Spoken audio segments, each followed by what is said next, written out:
Discover the Forgotten Power of Plants. With Nicole Apelian. Learn more at HomeRemediesHandbook.com. Today I'll show you the common plants growing in your own backyard, the common weeds that can numb your pain just like morphine. The tourniquet plants that can stop your bleeding in minutes. And to safely lower your cholesterol. Stabilize your blood sugar levels. And a lot more. I'm also going to share with you the strange story of one of the greatest healers who has ever lived. You'll find out how you can make and use 3 of his most powerful remedies immediately, one for severe pain, one for life-threatening infections, and one that will greatly improve your quality of life from this day forth. The last one will totally take you by surprise. This man had desperate people in front of his house day and night hoping to find relief after conventional medicine failed them. The lines were so long that one time the police even had to disperse them as they were blocking traffic on the street. I've seen people whose doctors have given them no more than 6 months to live, who, after following his treatment, are still alive and well more than 20 years later. I know all this because I was there, and this man was my grandfather. The first remedy that I'm going to show you is called Angry Bearpaw, which my grandfather used to treat wounded and dying American soldiers on the battlefield. You'll probably want to keep some close at hand, especially if you're over 40. My grandfather's story began during the Great Depression, when he became an orphan. Luckily, he was adopted by Iona, a Native American woman from whom he learned his first medicinal plants and remedies. Before long, my grandfather could name thousands of edible and medicinal weeds. He knew where to find them, when to harvest them, and how to turn them into powerful remedies. He would scribble everything down in his plant notebook, which he kept by his side until his death. By the beginning of World War II, he was already known as a gifted healer in the community. During the bloody battle for careers, his division converted a French church into a makeshift hospital. By nightfall, it was full of hundreds of wounded young Americans. And when the surgeons ran out of morphine, it was my grandfather who gave the soldiers relief. He had Angry Bearpaw with him, which is a powerful pain-killing extract he made from this plant. I'm sure you've seen it in your backyard too. My grandfather would rush from soldier to soldier and put a small vial of the extract to their lips. In a short time, the loud groans and cries subsided, to the amazement of all the army surgeons. He wasn't a medic, but after seeing how well his remedies worked, they let him do his job. By the end of the war, every man in the 8th Infantry Division knew him as Dr. Davis, and since then, that's what people called him. Every June my grandfather would gather the leaves of this very common plant, which is called wild lettuce. The milky substance is where the potency of this plant lies. My grandfather would grind and boil the leaves until he got a brown substance like this. Then you need to strain it and leave the liquid on low heat for another 2 to 3 hours until it becomes gluey and dark. Sometimes it can take almost 4 to 5 hours. The Comanche natives called this powerful extract Angry Bearpaw. That's because the warriors who drank it before battle could endure and keep on fighting despite heavy wounds, just like an angry mother bear. The second remedy that I'll show you was known as Log Man's Mending Fur Brandy, and it brought me back from the brink of death. It might just do the same for you one day. I had checked in for a routine lower back surgery, but in the process, I ended up catching a deadly antibiotic-resistant bacteria, Staphylococcus aureus. Over 500,000 Americans get this bacterial infection each year, some after simple procedures or short hospital stays, and 50,000 of them end up paying the ultimate price.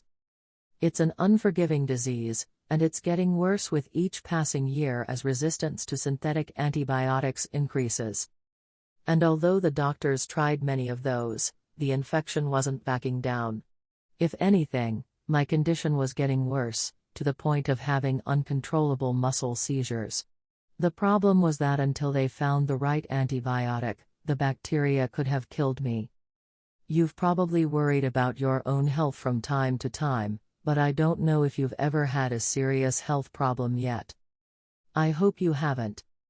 But when you know you're running out of time, it doesn't matter how brave you are, it doesn't matter how old you are, it doesn't even matter how much you've accomplished in your life, and it doesn't matter how much you'll try to hide it from everyone.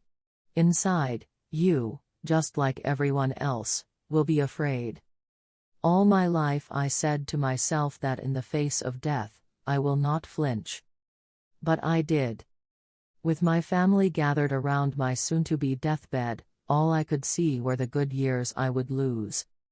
You're never really ready to die, there's always a good reason to live, something that needs to be done. Maybe you want to see your grandsons settle in their homes or enjoy the retirement you've been waiting for such a long time.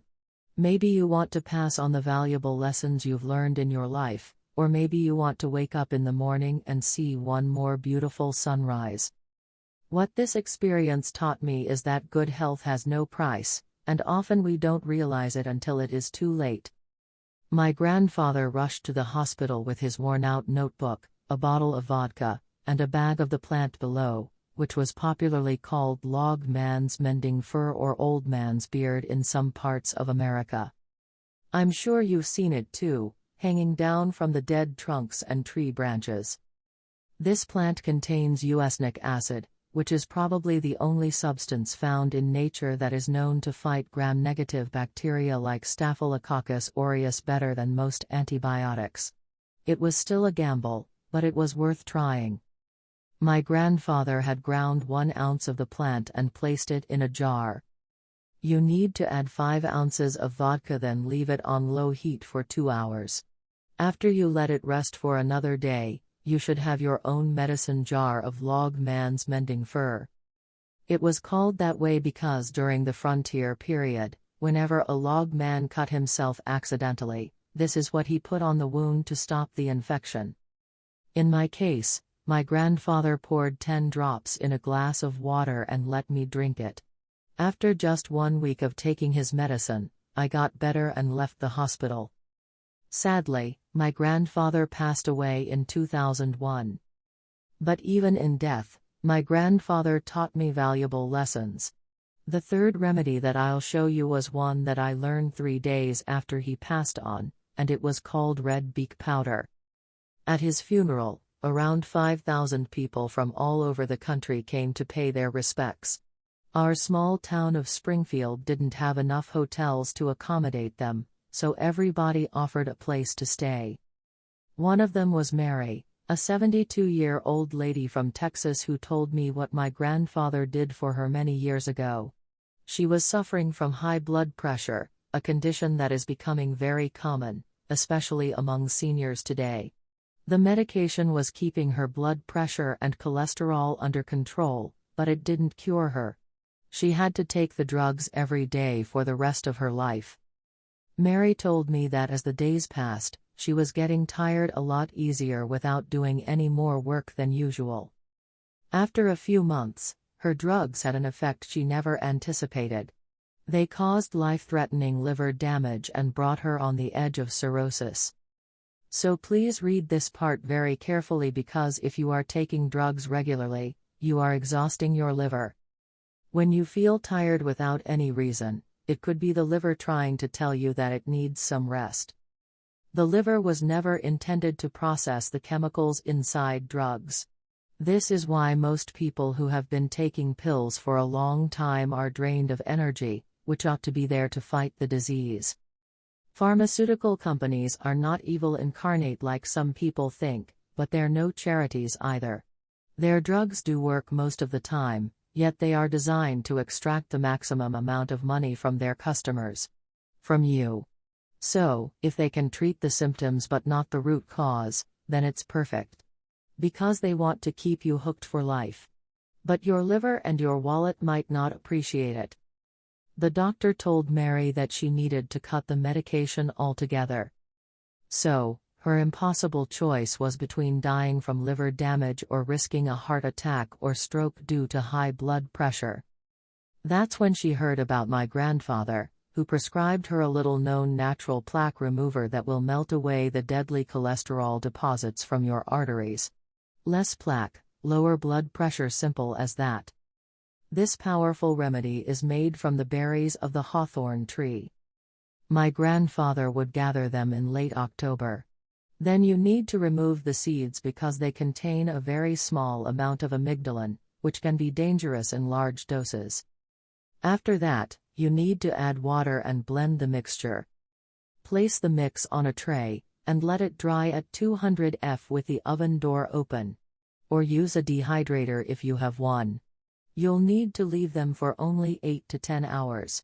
My grandfather would dry them in the sun. But, of course, this took him days. The powder can be put in capsules or mixed with water and taken orally for 2 months to completely cleanse your blood vessels. With my grandfather's remedy, Mary stopped taking her blood pressure medication, and in a few months, her liver regenerated. The pioneers called the berries of this tree redbeak because of the bird that often hid among them. But these 3 lost remedies are just the tip of the iceberg. Because what I'm about to show you now will dwarf them by comparison. After my grandfather's funeral, I went to the house that had been my childhood paradise. His now empty room had one wall covered with pictures of me growing up. There was one from when my grandfather took me horseback riding for the first time. And one where he taught me how to shoot his rifle. Then another one from when we set up a big campfire to keep the wild boars from eating our crops. It didn't help, they still devastated our corn. But I surely loved that large fire and the marshmallows we cooked that night. We were so happy back then. That's when it really hit me for the first time I would never see or talk to my grandfather ever again. And what I'll miss most of all by far are the times when we would go out to harvest the plants he needed for his medicines. Sometimes he would even send me out alone after giving me just his notebook filled with drawings. And I would always come back with a bag full of healing weeds.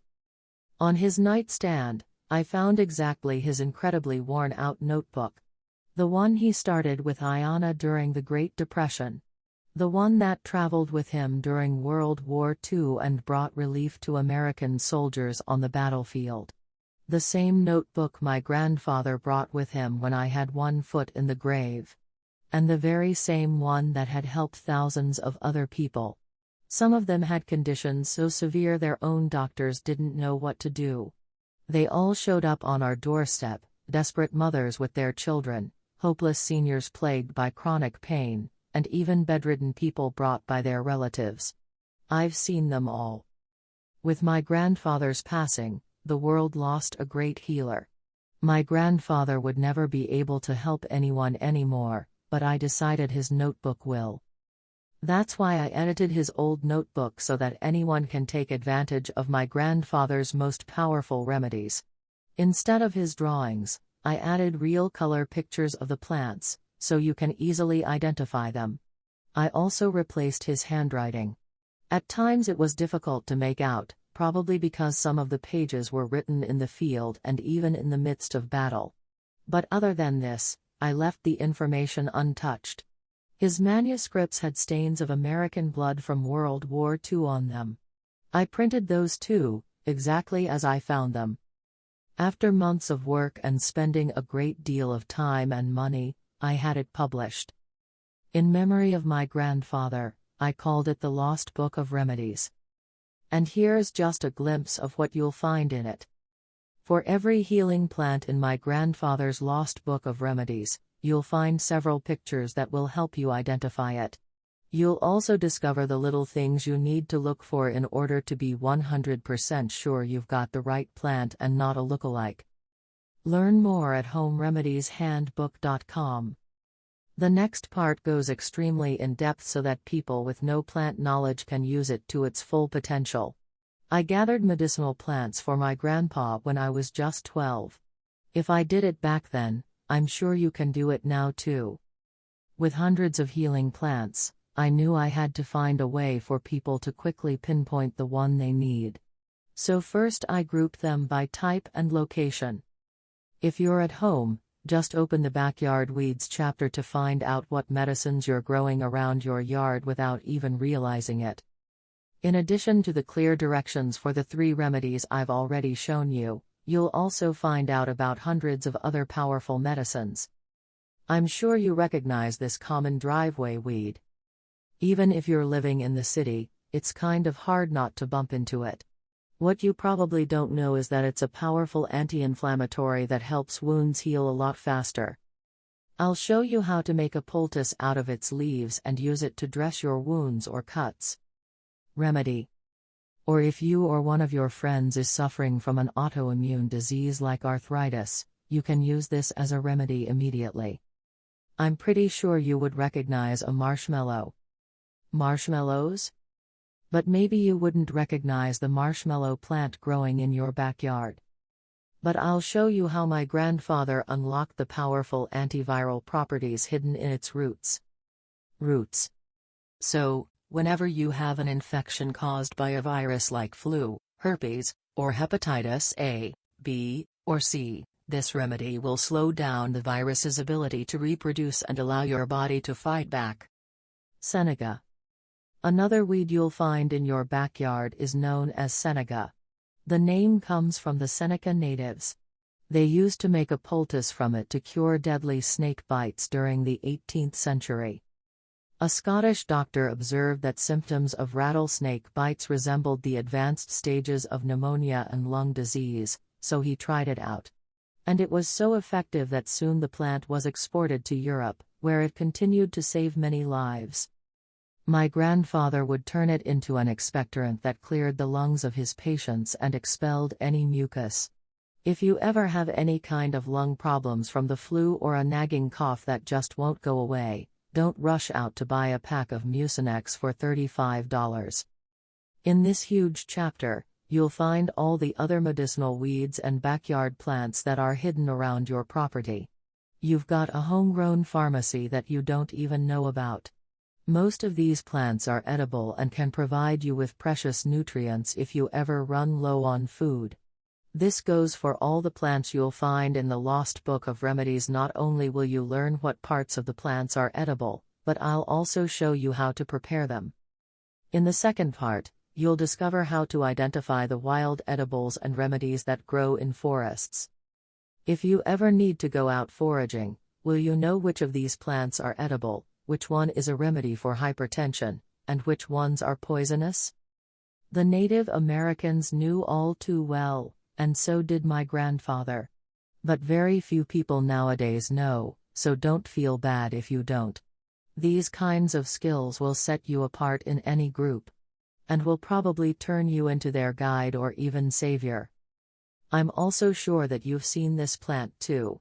It grows in most forest glades. You'll discover how to use it to effectively treat not only common colds but lung infections as well. Breathing in the steam from leaves that have been boiled in water will also calm any asthma attack. This is why 100 years ago people with asthma didn't die from it. If you ever walk through the edges of woodland, and get some sticky burrs attached to your clothing, you can bet you've just passed by this plant. The best way to deal with this annoying weed? Eat it. Native Americans used it as a sweetener 200 years ago, and it tastes better than all the greens I know. What people don't know is that this plant is a strong diuretic that you can also take for poor blood circulation. If you've ever felt a tingling and numbness sensation in a limb in certain positions, you probably have bad circulation. I've seen my grandfather's patients go from dizzy and tired most of the time to having an excess of energy in less than 3 weeks. In the third part, you'll discover how to identify the wild edibles and remedies that grow especially in the prairie. Most of these are spread all over America as well. Learn more at HomeRemediesHandbook.com. Like Boneset, which can be easily turned into one of the most powerful antipyretics. This means that it drastically reduces the fever. In fact, the name Boneset was derived from the plant's use in the treatment of breakbone fever.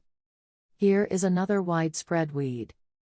The folk name of this plant is the cowboy's toilet paper. If you've ever touched its soft leaves, you understand why.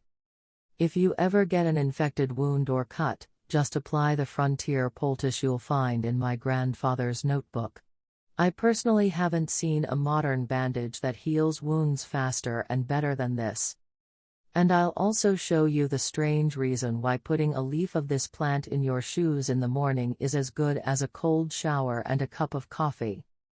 A similar weed, called woolly lamb's ear, can be added to the frontier poultice to stop the bleeding in a matter of seconds.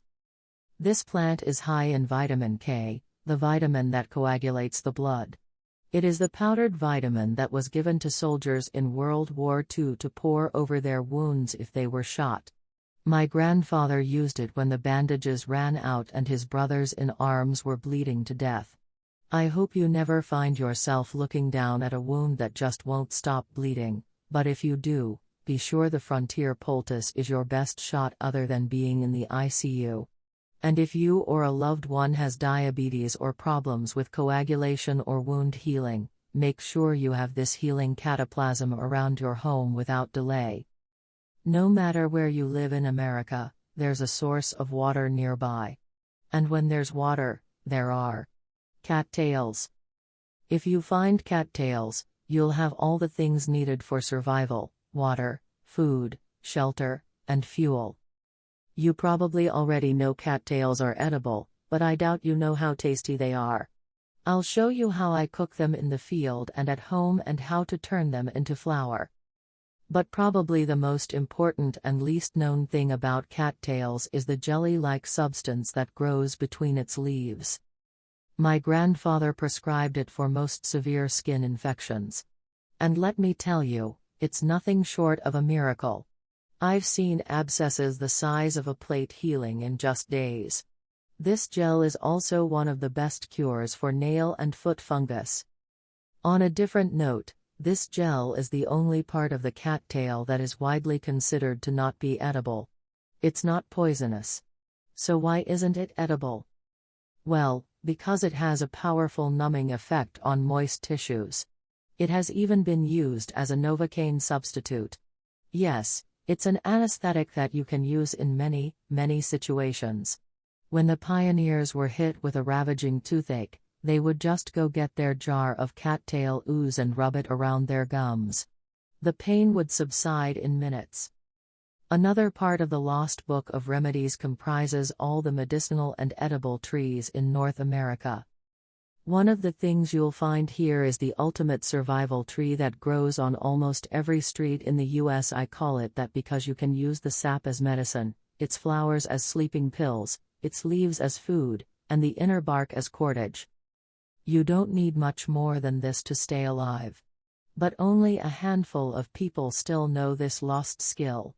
So, if you're an old-timer like me or my grandfather, get ready to use this knowledge for its full potential.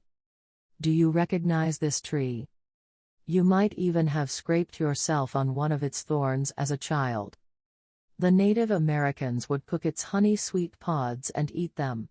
The sharp young spines were used as pins, nails, spear points, and animal traps during the Civil War, when the South suffered many shortages.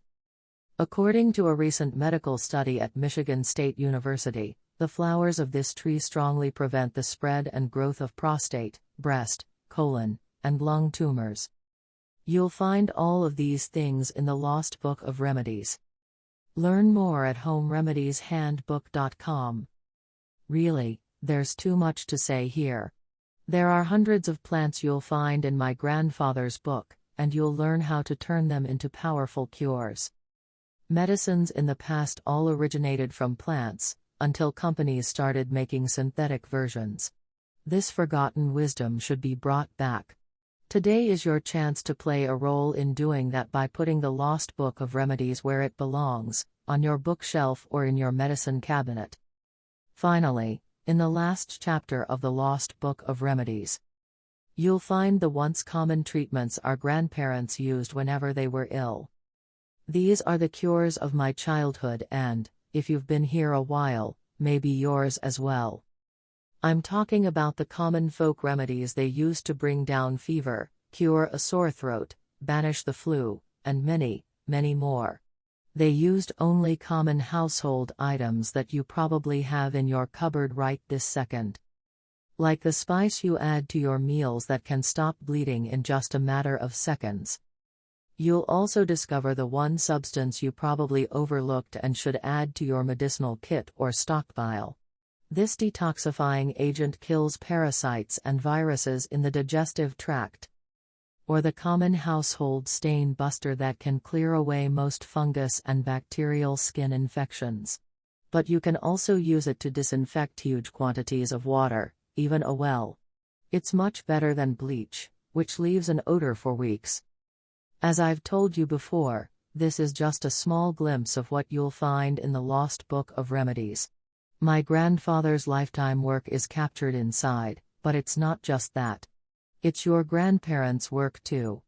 And the generation before them.